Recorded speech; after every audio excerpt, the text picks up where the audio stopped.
o que conhecemos sobre esta imensidão azul. Apesar de ser o garante de vida na Terra, sabemos muito pouco sobre o oceano. Tal como no ar, debaixo d'água também não existem fronteiras. Tudo o que fazemos num ponto pode chegar ao outro lado do mundo.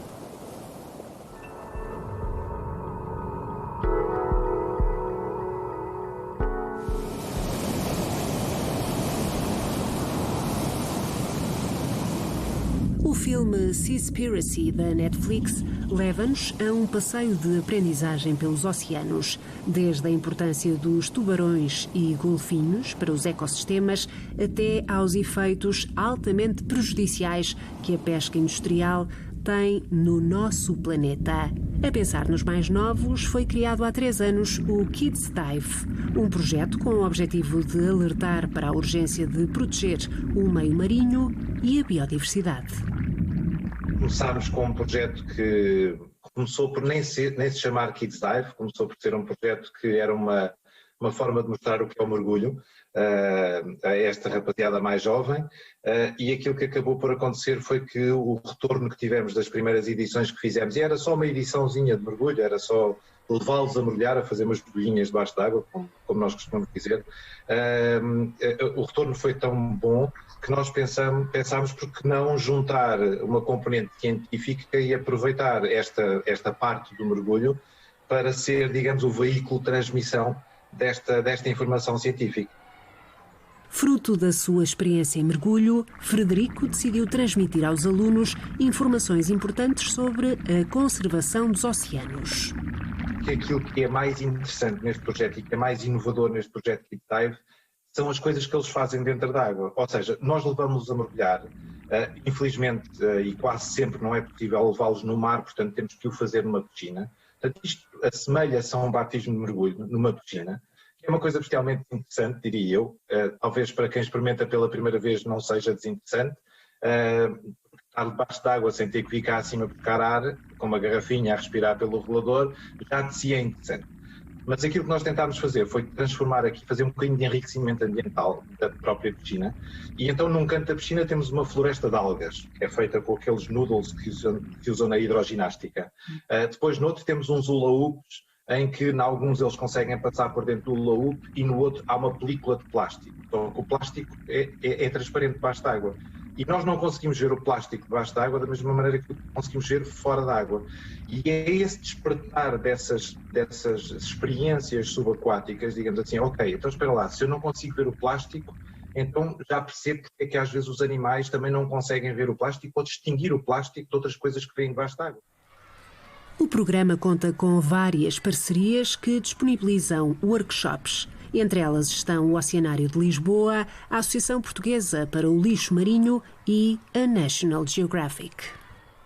Eu já participei neste projeto, tive a sorte de participar neste projeto 3 anos, com turmas completamente diferentes, alunos com perfil completamente diferente, e este projeto é um projeto muito eclético e é um projeto que é gerido por pessoas com uma criatividade gigante que conseguem adaptar a todos os tipos de público aquilo que fazem, e portanto isto é muito cativador. É um projeto onde não há os bons e os maus alunos, onde está toda a gente envolvida, está tudo a trabalhar com a mesma dedicação e com o mesmo entusiasmo, e isto não é fácil.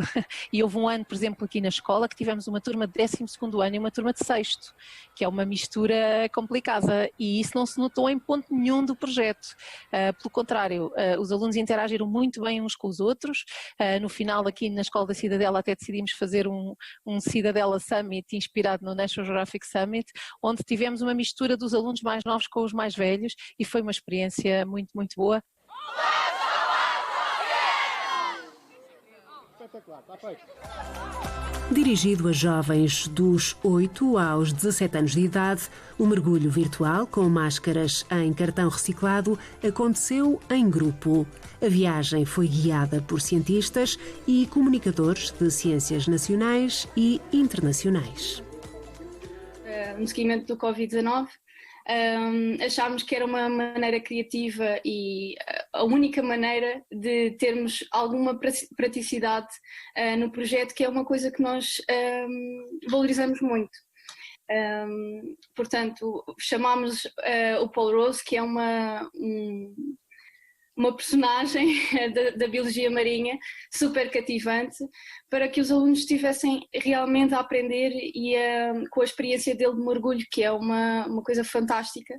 Para já aprende-se a fazer, sobretudo a fazer, não é? Mais do que a ouvir, a fazer, nestas idades ainda mais. E depois, como as atividades têm sempre um caráter lúdico associado, os alunos acabam por se envolver de outra forma. E, por exemplo, este ano, que é um ano em que houve tantos projetos cancelados porque não se podia, o Kids Dive, não houve um não se pode no Kids Dive, e estamos a falar de um projeto muito prático, e não houve um não se pode, houve um, então vamos, o que é que nós podemos fazer?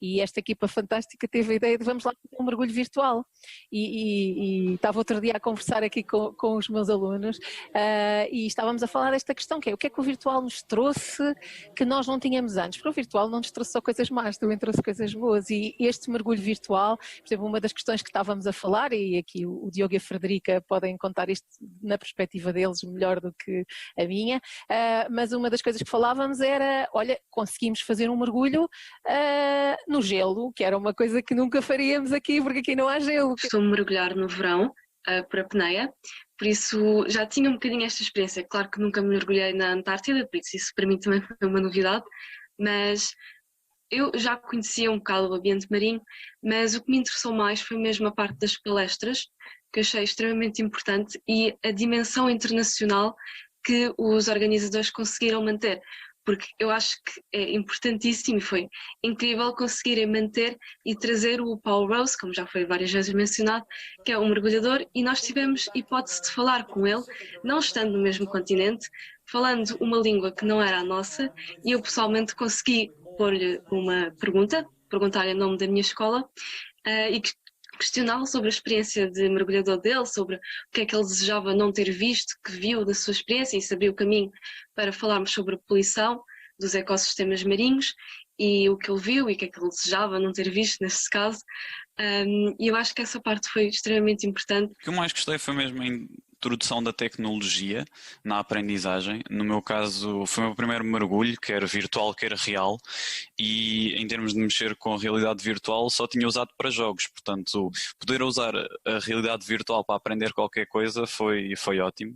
Eu gostei imenso, foi algo que fiz, estar ali com os óculos a girar na cadeira, e depois olhava para baixo e tinha um golfinho a passar, e depois olhava para o lado e tinha outra coisa a passar, e tinha tudo à minha volta, e estávamos nós todos na sala, todos a girar nas cadeiras e a olhar e a comentar. E foi um momento engraçado. Sim. O mergulho virtual contou com 1.300 participantes de todo o país. Uma das intervenções mais populares ficou a cargo de Paul Rose, líder das expedições da National Geographic Pristine Seas. Todos os oradores levantaram questões sobre a conservação do oceano, da biodiversidade e dos habitats.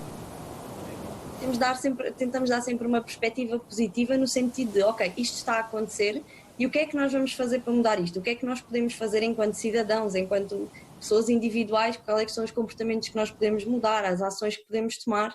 Eu acho que isso é importante, porque muitas vezes nós ouvimos, e principalmente nas redes sociais acontece muito isto, ouvimos os problemas e somos sobrecarregados de negatividade e de, olhem, está tudo muito mal, vai tudo acabar, e isso afeta muitas pessoas, principalmente as gerações mais novas, porque é um sentimento de impotência que também se cria em nós, cria-se em mim imenso. Eu, quando começo a ver essas coisas, fico logo negativa. Mas a verdade é que há muitas coisas que podemos fazer para mudar o rumo das coisas, e acho que o Kids Dive está aqui a ajudar a transmitir a ciência, a transmitir este conhecimento que às vezes não é tão fácil de aceder por pessoas que não estão neste meio. Isso é uma coisa que também é um problema no mundo da ciência, e que eu acho que o Kids Dive também ajuda bastante, que é, olhem, nós estamos aqui, pegamos na vossa mão, vamos levar isto a bom porto, tem aqui estas soluções, trabalhem connosco e vai correr tudo bem.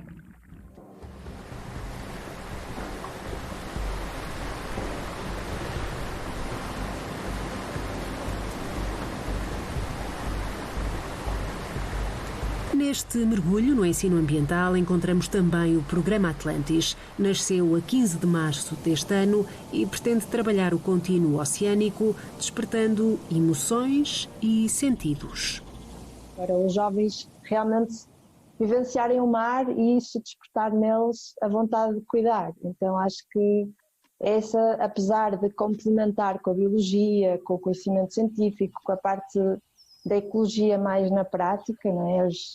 Como é que realmente eles podem no dia a dia fazer mudanças de comportamento, de consumo, e isso realmente fazer diferença no todo, mas é despertar neles essa relação emocional, que eles vivam o mar, e que no fundo é o que nós também sentimos, que também nos transformou a nós, então queremos repassar isso para as gerações mais novas, e quanto mais cedo eu acho que melhor. Acaba por nos trazer curiosidade de desenvolver até conexão entre espécies. Nós podemos desenvolver uma comunicação entre espécies e também acaba por também nos inspirar muito, pode-nos trazer ideias. Em termos de autoconhecimento também, esta prática empodera-nos muito, traz-nos confiança, traz coragem, traz foco, traz força, e o mar em si também, não só enquanto metáfora, mas mesmo de observar os fenómenos que acontecem no mar e trazer essa informação, essa sabedoria do mar para a nossa vida, para o nosso dia-a-dia, integrar essa sabedoria da natureza. É o primeiro projeto de educação ecológica subaquática para escolas em Portugal. Foi há 5 anos que a fundadora do programa, Violeta Lapa, se ligou verdadeiramente ao mar. Nesta conexão, aprendeu a nadar e a perder a fobia que tinha à água. Hoje em dia dou sessões de terapia aquática em piscina, e também estas iniciações no mar. E a dança continua, nós realizamos dança aquática, nós realizamos viagens que trazem uma série de vivências na natureza e com a natureza, e uma delas é levar este nosso movimento da terra para debaixo da água e aprofundar também essa conexão com os golfinhos, através do movimento e da dança. E tem sido assim esta grande missão, este grande amor pela água, por tudo o que tem trazido, não só descobertas, mas as vidas que tem transformado ao longo deste caminho. É um espaço, acima de tudo, em que a pessoa tem muita liberdade dos movimentos que quiser realizar, e acaba por ser também um mergulho interno. A água trabalha muito as nossas emoções, quer seja no mar ou na piscina, mas num contexto mais controlado, assim, confortável, em que não está em perigo, não está seguro, é possível mesmo aceder não só a traumas, memórias, curas profundas através desta medicina que é a água. O projeto, que vai abranger 470 alunos de Sesimbra, propõe a realização de sessões de freediving, limpeza de praias, palestras com especialistas e também um workshop para incluir algas na dieta alimentar.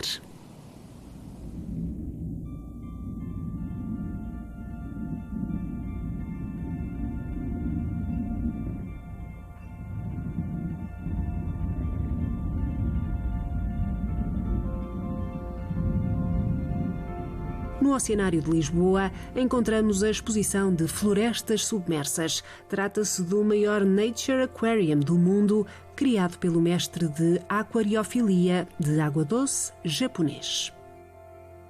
Foi uma obra criada por Takashi Amano, foi a sua última obra e a maior de todas, isso muito nos orgulha.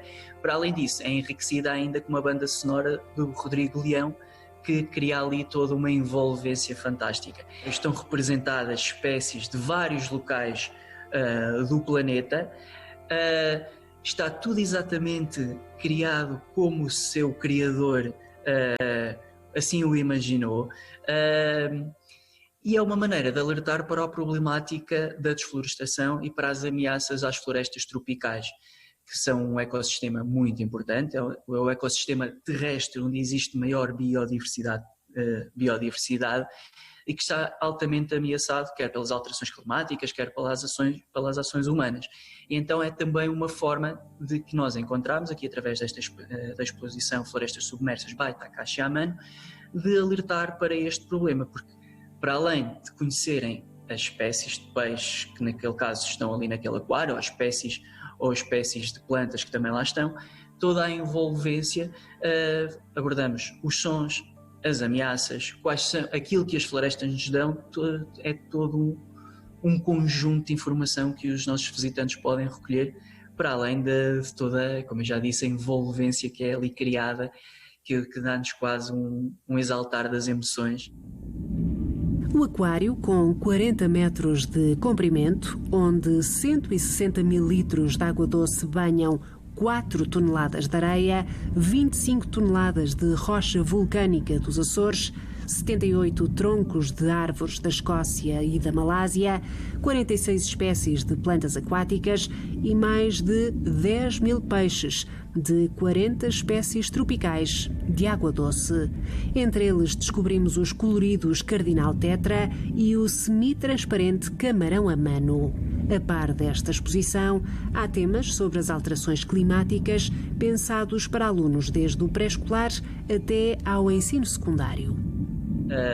Desde transformar os mais pequeninos do pré-escolar e do primeiro ciclo em doutores que vão tratar um oceano, um planeta que está com febre, por exemplo, e é uma maneira diferente de abordar o tema, até aos mais velhos ser um pouco mais de fazê-los pensar, de lhes dar o conhecimento e eles próprios chegarem aos seus comportamentos que devem alterar. Nós muitas vezes falamos para as crianças, mas estamos a falar até para os pais, por exemplo, substituir em casa as luzes por luzes LED, ou seja, conceitos simples, até ao nível da alimentação, por exemplo, variar as espécies que comemos, as espécies de peixe, não estar sempre a comer a mesma espécie, variar as espécies, não consumir espécies ameaçadas e consumir espécies que são certificadas, em que a sua pescaria é certificada, são tudo escolhas simples que podemos fazer no nosso dia-a-dia e que estão a contribuir para a sustentabilidade do planeta.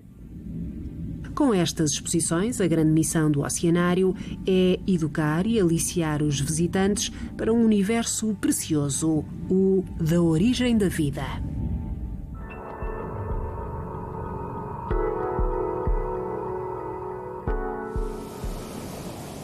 O CIMAR desenvolveu uma campanha de literacia sobre o lixo marinho do oceano chamada Ocean Action. As atividades práticas vão desde limpezas de praias à observação dos microplásticos. O projeto foi selecionado para integrar a campanha de divulgação Each Drop Counts, que ilustra algumas iniciativas para uma Europa mais azul. Terá um sem número de situações que eu devo reduzir ou recusar, porque não preciso, sei que são problemáticas. Não?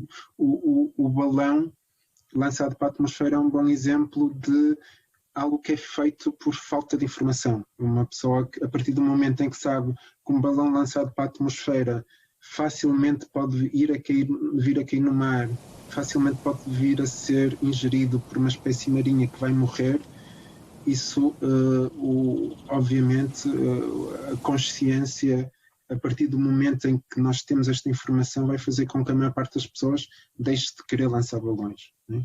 E este é um ato que nos remete muito para um comportamento humano, que é nós não estamos atentos ao que acontece a seguir ou antes de cada atitude, não é? O balão vai para a atmosfera e nós deixamos de ser responsáveis por ele. As maiores vítimas destes materiais que acabam no mar são as tartarugas marinhas, que confundem os balões com alforrecas e morrem de obstrução intestinal, asfixia e inanição. Estes hábitos de deixar de colocar lixo no chão porque vai parar a uma sarjeta que está ligada às águas pluviais, que não tem nenhum filtro e vai parar ao mar. Não colocar uma cotonete na sanita porque pode ir parar ao rio e vai parar ao mar. Todas estas questões, não é, que a partir do momento em que nós temos esta informação, podemos tomar as atitudes corretas. Então, há coisas que a maior parte das pessoas não sabem e os hábitos normais estão profundamente errados.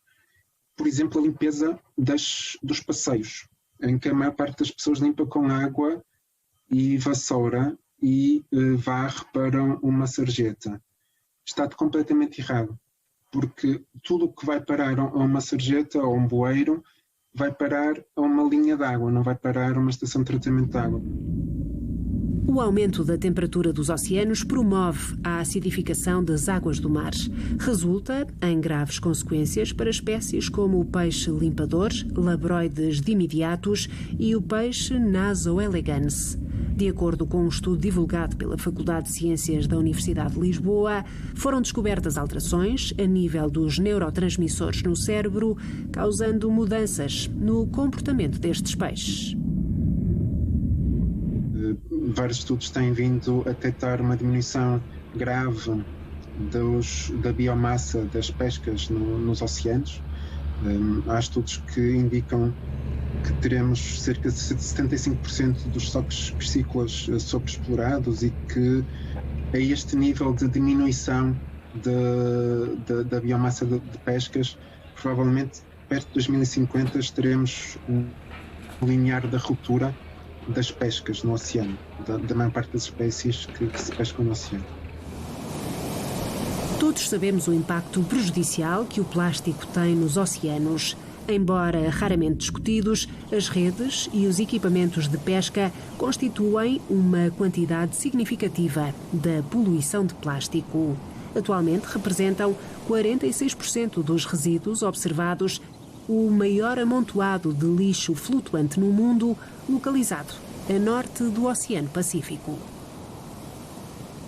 Todas as artes de pescas têm um impacto grande tanto no fundo, no próprio fundo marinho, dependendo da zona onde fica e com as correntes e marés que acaba por deslocar-se e danificar habitats também.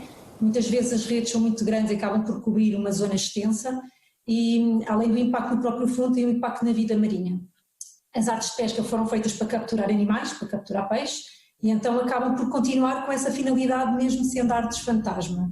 Por isso, durante muito tempo, continuam a capturar animais. E mais do que isso, sendo um ciclo onde os animais acabam por lá ficar presos, acabam por atrair outros que os vão tentar comer, não é? E então acaba por ser um ciclo de morte, acaba por ser um ciclo em que muitas espécies acabam por ir ficando e sucumbindo nessas artes de pesca.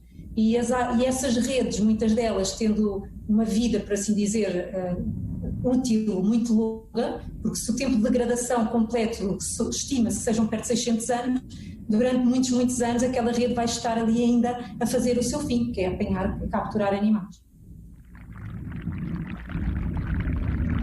Quais são as espécies mais ameaçadas por este problema? Vamos falar de todas, até desde as espécies de algas e de outras que são fixas às rochas e acabam por sofrer os danos, mas estamos a falar desde muitas estrelas do mar que acabam por ser capturadas. Quando recolhemos este tipo de artes, vêm muitas estrelas do mar, ou fiuros, vêm ouriços, este tipo de animais, assim como muitos peixes. E depois depende da dimensão da rede e do estado em que está, acabam por apanhar animais mais pequenos, mas também temos impactos em animais grandes, como em baleias, tubarões, golfinhos, que também ficam presos nestas redes. Por isso podemos mesmo dizer que é transversal a todos os animais e a todo o biota marinho. Atualmente, um dos itens que mais se encontra no conteúdo estomacal dos peixes são fibras provenientes das redes de pesca. Qualquer tipo de plástico demora muito tempo a degradar-se, mas as redes pescatórias foram criadas para resistirem no meio marinho e estima-se que tenham um tempo de degradação de 600 anos.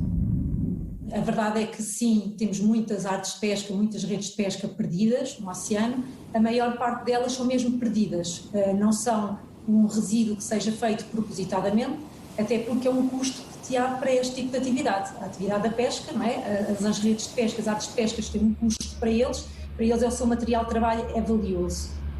Não é propositadamente, se bem que sim, existem casos e relatos de casos que, ao estarem danificadas, em vez de trazerem para a terra e deitarem no sítio correto, tiram borda fora, mas na grande maioria são porque, pelo estado do tempo, temporais, ficam presas no fundo marinho, em rochas, e realmente não há outra solução ou ficam mesmo perdidas. Aqui a solução passa também não só pela sensibilização direta dos pescadores, exatamente para, quando é possível recuperar estas artes, trazerem para a terra para encaminharem para o sítio correto, mas também passa muito por mudanças e regressarmos aos tipos de artes que tínhamos antigamente, evitar tanto o uso de plástico. Temos um exemplo no sul de Espanha, que estão a voltar, por exemplo, às armadilhas, aos alcatruzes em barro, em cerâmica, como antigamente, e estão a abandonar os potes de barro que encontramos às vezes às centenas quando há mau tempo em Portugal, e que nem sequer é um plástico que pode ser reutilizado após ser recuperado.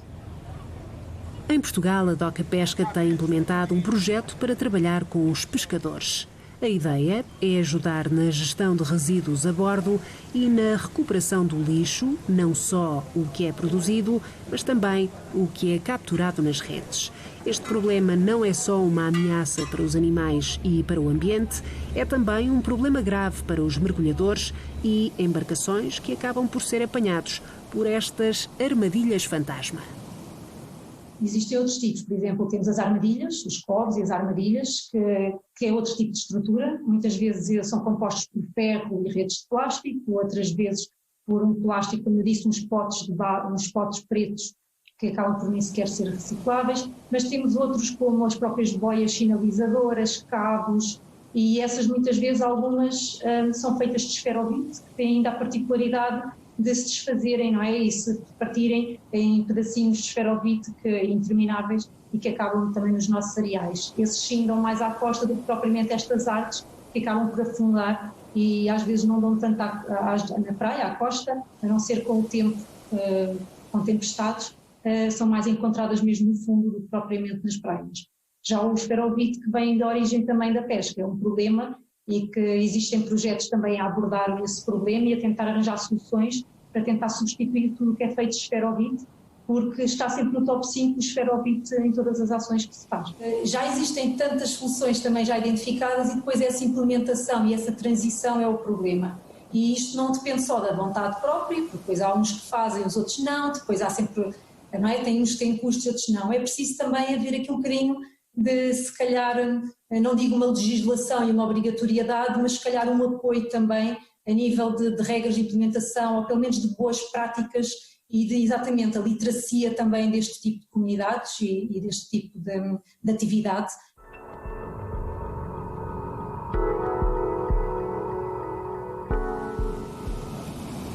Atualmente em Portugal, se um pescador perder uma rede de pesca, pode comunicar em que zona a terá perdido junto dos centros de mergulho locais para que rapidamente sejam resgatadas do fundo do mar. É preciso educar para que todos possamos preservar e evitar a chegada de mais ameaças antropogénicas ao oceano. Voltamos para a semana. Até lá, seja biopositivo.